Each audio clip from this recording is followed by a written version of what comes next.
आगामी संवत के माह भाद्रपद की कृष्ण पक्ष की नवमी को गुगा नवमी मनाई जाती है। गुगा नवमी इस वर्ष 13 अगस्त 2020 को मनाई जाएगी। गुगा नवमी के दिन नागों की पूजा करते हैं।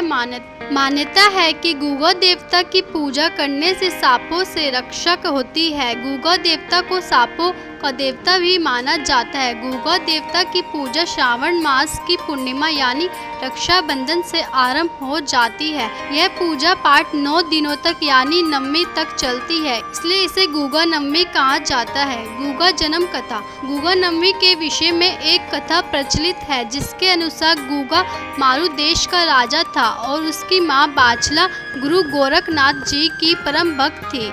एक दिन बाबा गोरखनाथ अपने शिष्य समेत बछाला के राज्य में आते हैं। रानी को जब इस बात का पता चलता है तो वह बहुत प्रसन्न होती है। इधर बाबा गोरखनाथ अपने शिष्य सिद्ध धनेरिया को नगर में जाकर फेरी लगाने का आदेश देते हैं। गुरु का आदेश पाकर शिष्य नगर में भिक्षाटन करने के लिए निकल पड़ता है। भिक्षे मांगते हुए वह राज्य महल में पहुंच जाता है तो रानी योगी बहुत सारा धन प्रदान करती है, लेकिन शिष्य वह लेने से मना कर देता है और थोड़ा सा अनाज मांगता है।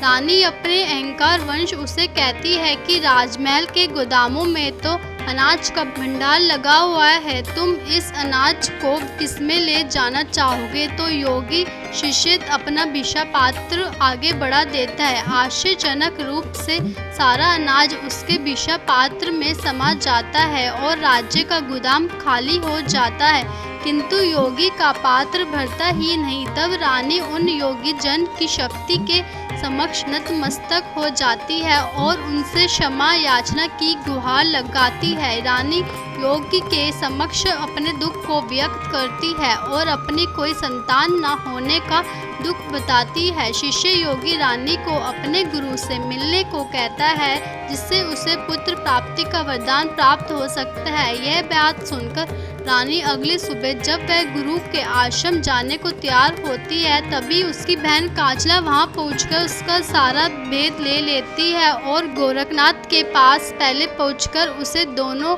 फल ग्रहण कर लेती है। परंतु जब रानी उनके पास फल के लिए जाती है तो गुरु सारा भेद जानने पर पुनः गोरखनाथ रानी को फल प्रदान करते हैं और आशीर्वाद देते हैं कि उसका पुत्र वीर तथा नागों को वंश में करने वाला तथा सिद्धू को शिरोमणि होगा। इस प्रकार रानी को पुत्र रतन की प्राप्ति होती है। उस बालक का नाम गुगा रखा जाता है।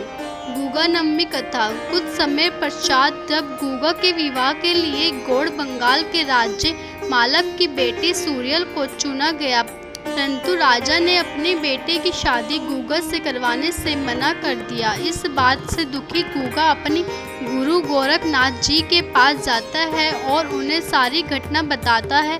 बाबा गोरखनाथ ने अपने शिष्य को दुखी देख उसकी सहायता हेतु वासुकी नाग से राजा के वैद्य उस विष का तोड़ नहीं जान पाते। अंतः वेश बदले वासुकी नाग राज से कहते हैं कि यदि वह गुगा मंत्र का जाप करे तो शायद विष का प्रभाव समाप्त हो जाए। राजा गुगमल मंत्र का प्रयोग विष उतारने के लिए करते हैं। देखते ही देखते राजा की बेटी सूर्यल विष के प्रभाव से मुक्त हो जाती है और राजा अपने कथन अनुसार अपनी पुत्री का विवाह गुगमल से करवा देता है। गुगा नवमी पूजा। गुगा नवमी पर्व 8 दिन तक मनाया जाता है और 9वें दिन गुगा नवमी को गुगा मंदिर में पूजा अर्चना की जाती है और प्रसाद के रूप रोट और चावल आटा चढ़ाते हैं। भक्त लोग कथा का श्रवण करते हैं तथा नाग देवता की पूजा अर्चना करते हैं। इस अवसर पर गुगा कथा को गाने वाली मंडलियां घर घर जाकर गुगा का गुण गान करती है। पंजाब और हरियाणा समेत हिमाचल प्रदेश के कुछ क्षेत्रों में इस पर्व को बहुत श्रद्धा और विश्वास के साथ मनाया जाता है। गुगा नवमी की ऐसी मान्यता है, पूजा स्थल की मिट्टी को घर पर रखने से सब भय से मुक्ति मिलती है।